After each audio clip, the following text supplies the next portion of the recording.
Herbert West, Reanimator, by H.P. Lovecraft. Part 1. From the Dark.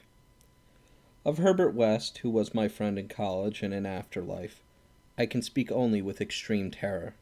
This terror is not due altogether to the sinister manner of his recent disappearance, but was engendered by the whole nature of his life work, and first gained its acute form more than 17 years ago, when we were in the third year of our course in Miskatonic University Medical School in Arkham. While he was with me, the wonder and diabolism of his experiments fascinated me utterly, and I was his closest companion. Now that he is gone and that spell is broken, the actual fear is greater. Memories and possibilities are even more hideous than realities. The first horrible incident of our acquaintance was the greatest shock I have ever experienced, and it was only with reluctance that I repeat it. As I have said, it happened when we were in the medical school, where West had already made himself notorious through his wild theories on the nature of death and the possibility of overcoming it artificially. His views, which were widely ridiculed by the faculty and his fellow students, hinged on the essentially mechanistic nature of life, and concerned means for operating the organic machinery of mankind by calculated chemical action after the failure of natural processes. In his experiments with various animating solutions, he had killed and treated immense numbers of rabbits, guinea pigs, cats, dogs, and monkeys, till he had become the prime nuisance of the college. Several times he had actually obtained signs of life in animals supposedly dead, in many cases violent signs, but he soon saw that the perfection of the process, if indeed possible, would necessarily involve a lifetime of research. It likewise became clear that since the same solution never worked alike on different or organic species, he would require human subjects for further and more specialized progress. It was here that he first came into conflict with the college authorities, and was debarred from future experiments by no less a dignitary than the dean of the medical school himself, the learned and benevolent Dr. Allen Halsey, whose work in behalf of the stricken is recalled by every old resident of Arkham. I had always been exceptionally tolerant of West's pursuits, and we frequently discussed his theories, whose ramifications and corollaries were almost infinite. Holding with Haeckel that all life is a chemical and physical process, and that the so-called soul is a myth, my friend believed that artificial reanimation of the dead can depend only on the condition of the tissues, and that unless actual decomposition has set in, a corpse fully equipped with the organs may, with suitable measures, be set going again in the peculiar fashion known as life.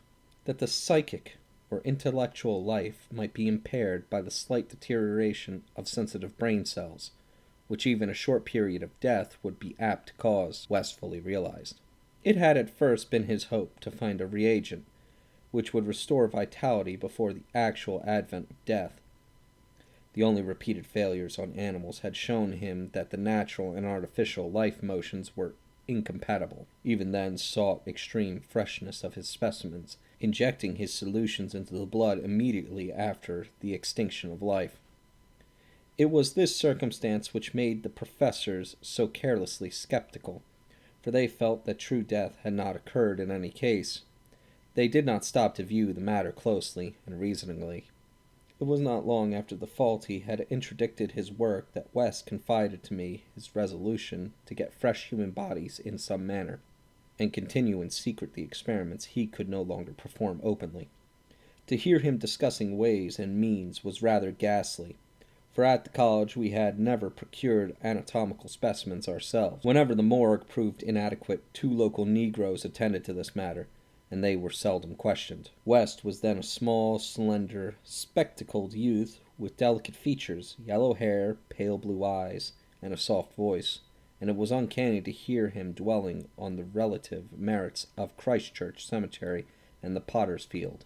We finally decided on the Potter's Field because practically every body in Christ Church was embalmed, a thing of course ruinous to West's researches. I was by this time his active and enthralled assistant, and helped him make all his decisions, not only concerning the source of bodies, but concerning a suitable place for our loathsome work. It was I who thought of the deserted Chapman farmhouse beyond Meadow Hill, where we fitted up on the ground floor an operating room and a laboratory, each with dark curtains to conceal our midnight doings. The place was far from any road, and in sight of no other house, yet precautions were none the less necessary, since rumors of strange lights started by chance nocturnal roamers would soon bring disaster on our enterprise. It was agreed to call the whole thing a chemical laboratory, if discovery should occur. Gradually we equipped our sinister haunt of science with materials either purchased in Boston or quietly borrowed from the college, materials carefully made unrecognizable, save to our expert eyes, and provided spades and picks for the many burials we should have to make in the cellar. At the college we used an incinerator, but the apparatus was too costly for our unauthorized laboratory. Bodies were always a nuisance, even the small guinea pig bodies from the slight clandestine experiments in West's room at the boarding house. We followed the local death notices like ghouls, for our specimens demanded particular qualities. What we wanted were corpses interned soon after death and without artificial preservation, preferably free from malforming disease and certainly with all organs present. Accident victims were our best hope. Not for many weeks did we hear of anything suitable, though we talked with the morgue and hospital authorities, ostensibly in the college's interest, as often as we could without exciting suspicion. We found that the college had first choice in every case, so that it might be necessary to remain in Arkham during the summer, when only the limited summer school classes were held. In the end, though, luck favored us, for one day we heard of an almost ideal case in the Potter's Field. A brawny young workman drowned only the morning before in Summer's Pond, and buried at the town's expense without delay or embalming. That afternoon we found the new grave, and determined to begin work soon after midnight. It was a repulsive task that we undertook in the black small hours, even though we lacked at the time the special horror of graveyards which later experiences brought us. We carried spades and oil-dark lanterns, for although electric torches were then manufactured, they were not as satisfactory as the tungsten contrivances of today. The process of unearthing was slow and sordid.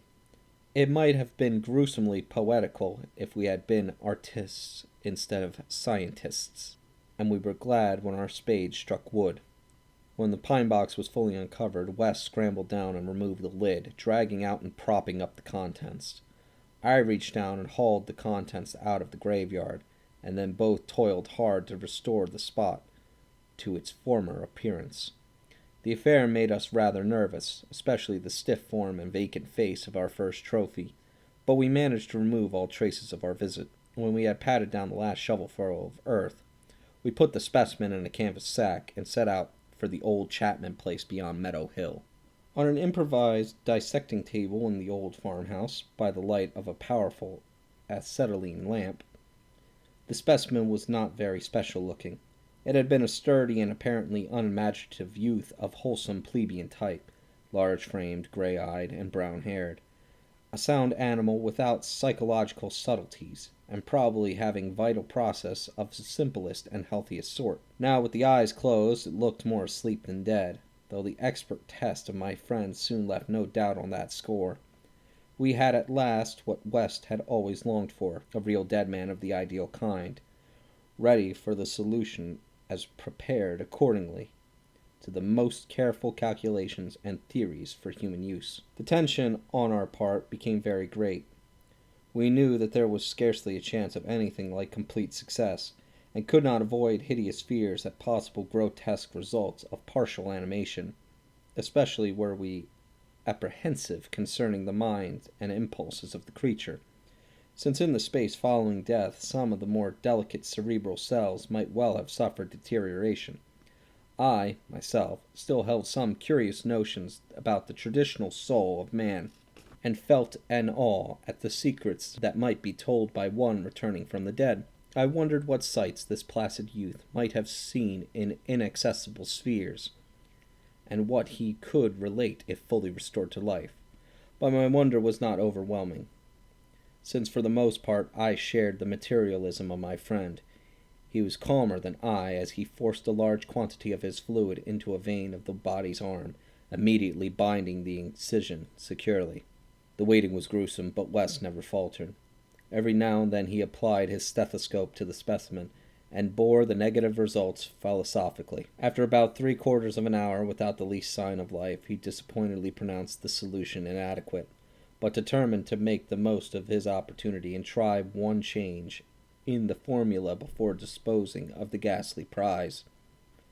We had that afternoon dug a grave in the cellar, and would have to fill it by dawn, for although we had fixed a lock on the house, we had wished to shun even the remotest risk of a ghoulish discovery.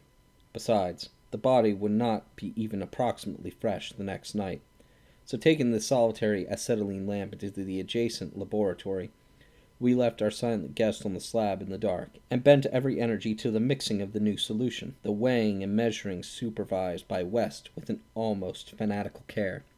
The awful event was very sudden, and wholly unexpected.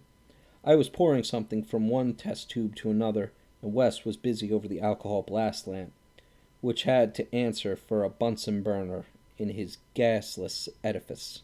When from the pitch-black room we had left there burst the most appalling and demonic succession of cries that either of us had ever heard.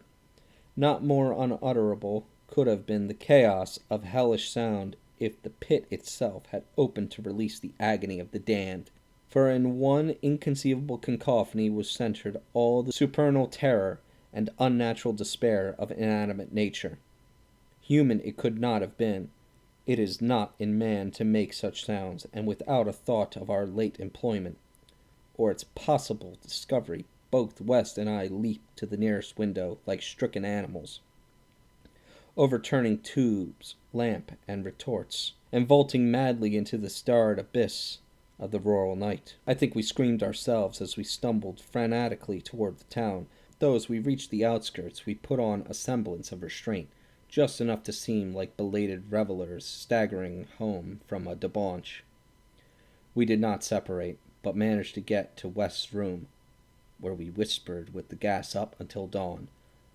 By then we had calmed ourselves a little with rational theories and plans for investigation, so that we could sleep through the night, classes being disregarded.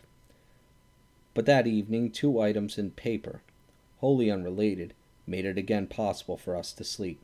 The old deserted Chapman house had inexplicably burned to an amorphous heap of ashes, that we could understand because of the upset lamp. Also, an attempt had been made to disturb a new grave in the potter's field, as if by futile and spadeless clawing at the earth. But we could not understand, for we had patted down the mold very carefully. And for 17 years after that, West would look frequently over his shoulder and complained of the fancied footsteps behind him. Now he has disappeared.